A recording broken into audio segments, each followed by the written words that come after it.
Welcome to The Explainer. Today we are cracking open a real classic from 1948 called The Magic of Believing. Now this book makes a pretty bold claim that there's one single force behind all incredible success. And, get this, it's available to every single one of us. So, let's find out what it is. So let's start with the big question that the author, Claude Bristol, set out to answer. You have to understand, he wasn't some kind of mystic or guru. Nope, he was a hard-nosed journalist who was trained to get the facts, plain and simple.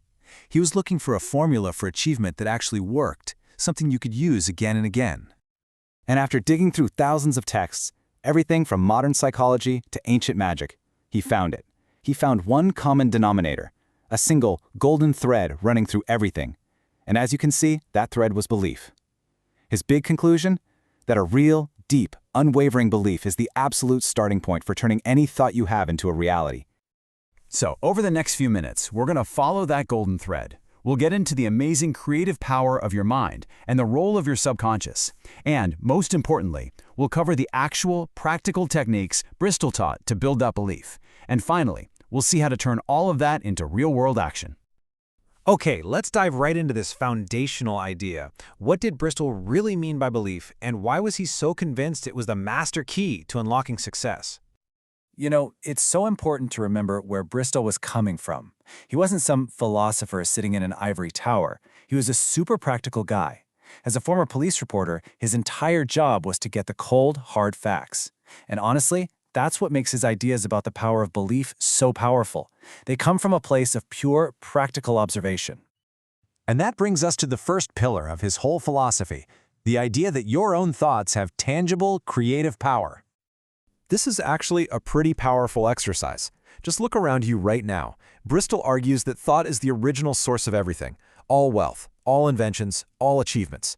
The chair you're in, the screen you're looking at, the building you're in, every single man-made thing started as just an idea in someone's head. I mean, just think about it for a second. From something as huge as a skyscraper all the way down to something as tiny as a pin, every single one of those objects was once just a thought. It's kind of the ultimate proof that our thinking is the very first step in turning the invisible into the visible. But here's where Bristol makes a really crucial distinction. Vague wishes? Yeah, they don't cut it. He warns that just kind of wanting success is like a cork floating aimlessly on the water. You've got to have a super clear, specific mental picture of exactly what you want to achieve. A desire so strong it becomes this all-consuming fire. Okay, so if your conscious mind creates the blueprint with that clear desire, what actually builds the thing? Well, this brings us to the engine room of your mind, the subconscious. Bristol saw the subconscious as this dynamic, tireless force that's always working behind the scenes. It doesn't sit there and reason things out. It just operates on pure instinct and power. It's the engine that works 24/7 to carry out whatever orders you give it. Here's a good way to think about it. Your conscious mind is the captain of the ship, right? It sets the destination. But your subconscious, that's the powerful engine room that actually gets the ship there. The whole point is they have to work together. You can't have the captain wanting to go north while the engine is pushing the ship south. Which of course leads to the most important question of all. How do you actually get the captain's orders down to the engine room? How do you impress what you want onto this powerful subconscious? Well, luckily, Bristol gave us a whole toolkit. The master key to unlocking the subconscious is just one word: repetition. Bristol noticed that from ancient chants to modern-day advertising, repeating an idea over and over is how you drive it deep into the mind. It's how a simple thought becomes an unshakable belief. It's kind of like hammering a nail. The first tap just gets it started, but it's the repeated hits that drive it all the way home. So, Bristol's first practical method is called the card technique, and it's deceptively simple. First, you figure out your single biggest goal. Then, you write it on a few cards. Then you put those cards everywhere you'll see them, on your desk, your bathroom mirror, in your wallet.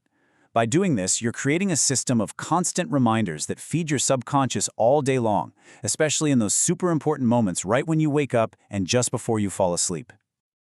Now, Bristol makes another really key distinction here. True visualization isn't just passive daydreaming, just wishing for things to fall into your lap. It's an active, mental picture where you see yourself doing the things required to get to your goal. It's basically a mental rehearsal for success. He called this one his supercharging method. By standing tall, looking yourself right in the eye and literally saying your goal out loud. You're sending this incredibly powerful, multi-sensory message straight to your subconscious. He saw it as a way to build just unwavering confidence and project a kind of personal magnetism. Okay, now for the final, crucial point that ties every single one of these ideas together. You can have the strongest belief in the entire world, but it is totally useless without this one last ingredient. Bristol is so emphatic about this. All the mental tricks, the visualization, the belief building, all of it is just the catalyst. It's the starting pistol, not the race itself. Without actually doing something in the real world, belief is nothing more than a nice dream. So here's how it all comes together. Believing sets the stage. It gets your mind ready to spot opportunities, and it can bring unexpected people or ideas into your life. Your subconscious will open the doors, but it can't make you walk through them. Action. That's the final bridge between your inner world of belief and the outer world of results. So, the final takeaway from Bristol's work isn't just that believing is some kind of magic. It's that you have direct control over that magic. The power to shape your own reality starts with a single conscious choice of what to believe, and it's followed by the action to make it real. So, the only question left is, what will you choose?